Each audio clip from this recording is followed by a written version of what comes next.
Hello, my name is Emma, and in today's lesson, we are going to learn about writing. What kind of writing? Writing letters. Okay, so this is important for people who work in business.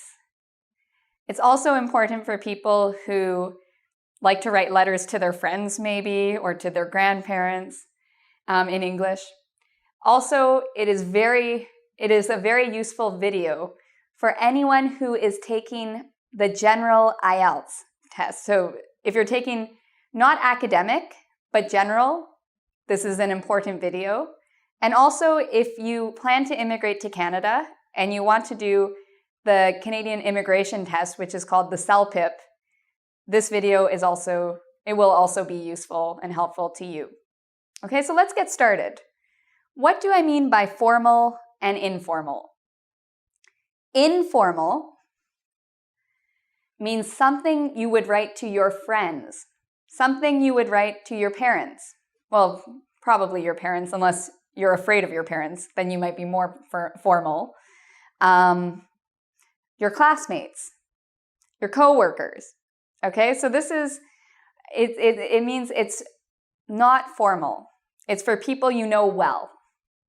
On the other hand, formal English we use with strangers, we use with our boss in the workplace. We use it in these different ways. So it's the English you really have to think about, whereas informal is kind of the relaxed English. So relaxed, serious, okay? So sometimes you will have to write a letter formally, maybe to your boss or your company. Other times, maybe you're on holiday and you want to write a letter to your friend. You'll use informal English. So what is the difference? Let's see. Informal English uses contractions. What are contractions? Didn't, wouldn't, couldn't, haven't, hasn't. So if you see a verb with an apostrophe and then a T, that is a contraction. Okay? It's very important to know this because in formal writing, you don't use contractions. Didn't would be did not. I can write that for you. Did not. Couldn't, could not. Haven't, have not. Can't, cannot. Okay, so that's one major difference. Another major difference between formal and informal writing is the use of idioms, the use of certain expressions. If I'm writing to my friend, maybe I'll say, oh, you know, I've been very under the weather lately, meaning I've been very sick. If I'm writing to my boss, I won't use idioms. If I'm writing a formal letter, I will not use idioms. Those aren't good to use in formal writing. Phrasal verbs. This is another thing we find in informal writing. What is a phrasal verb? It's a verb that has a preposition. Okay, so for example, find, out. Find is the verb, out is the preposition. Go is the verb, up is the preposition. So the preposition adds a different meaning to the verb. Phrasal verbs are very difficult to learn. We have so many of them in English. My students have told me phrasal verbs are one of the hardest parts of learning English. But it's possible. You can do it. So in informal writing, we use phrasal verbs. Whereas in formal writing, what do we use?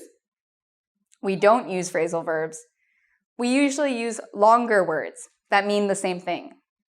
Example, find out, discover. Discover is more formal. Go up. For example, prices have gone up. Prices have increased.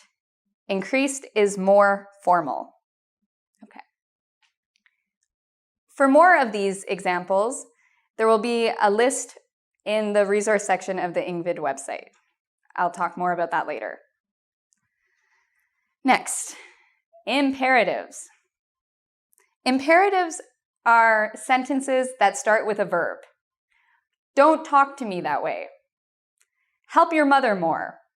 Do your homework. Okay, parents love to use imperatives, and so do teachers.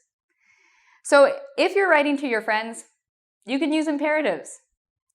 Send it soon. Maybe your friend has to mail you a package. You write, send it soon. I want it, send it soon. In formal writing, we do not use imperatives. They're too strong. We like to use more polite sentences. You may send it at your earliest convenience. Do you see how much longer the formal is than the informal? Formal writing is usually a lot longer than informal writing. It's not simple sentences, it's long, complex sentences.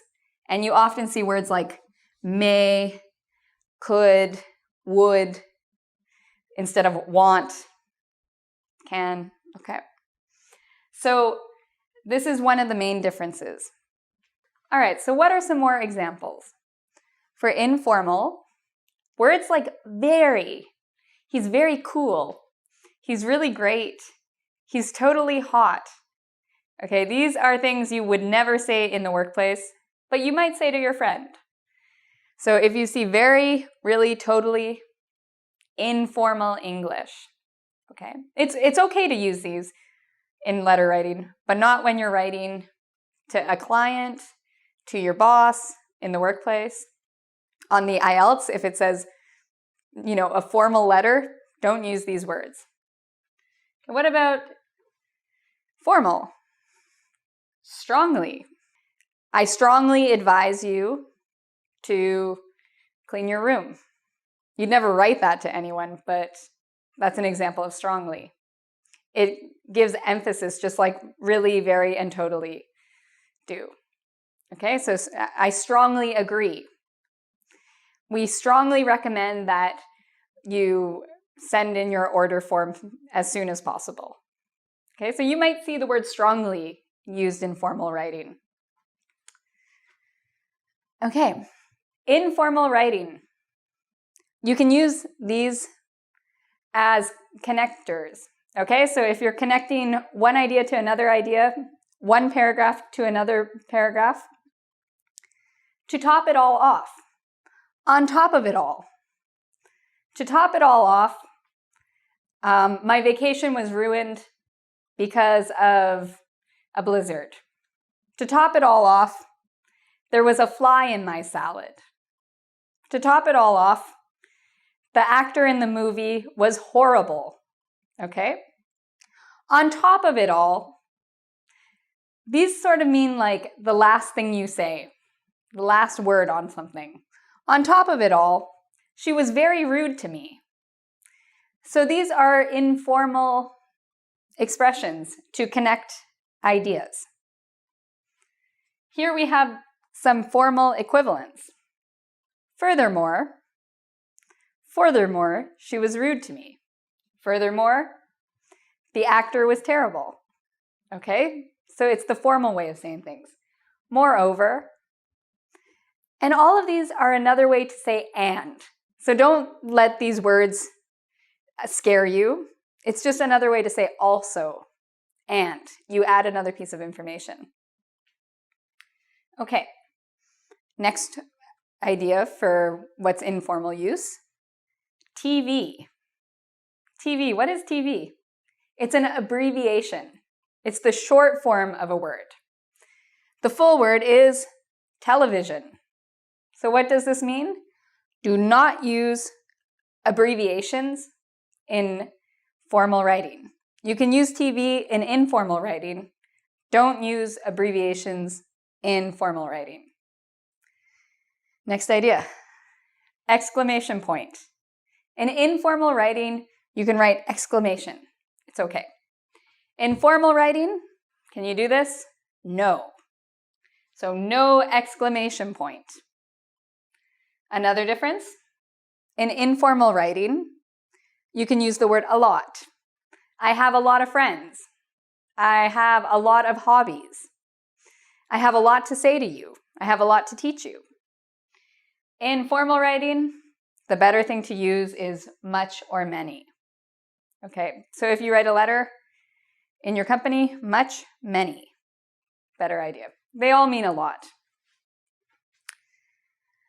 Finally, in informal writing, non-Latin words are common. Now, why do I say non-Latin? For those of you who speak Spanish, French, Italian, these are Latin-based languages. For example, intelligent in French, the English word, the English equivalent, intelligent. So you can see that many words in English have a Latin root. Now these words are usually more formal. So you don't want to use Latin words. You want to use common words, okay? So non-Latin words, common words, this is in informal writing, but you don't want to use it in formal writing. In formal writing, use Latin-based words. Use uncommon words, okay? That's a characteristic. So I would use the word intelligent. I would use the word instead of smart. Maybe with my friends I write smart. Here I might use intelligent. Okay, so for a full list of some of these words I'm talking about, another example would be kids, children, phrasal verbs, expressions to use in informal writing versus formal writing. For a longer list, you can come visit our website at www.ingvid.com. You can also visit our website to do our quiz to see how much of this you remember. Until next time.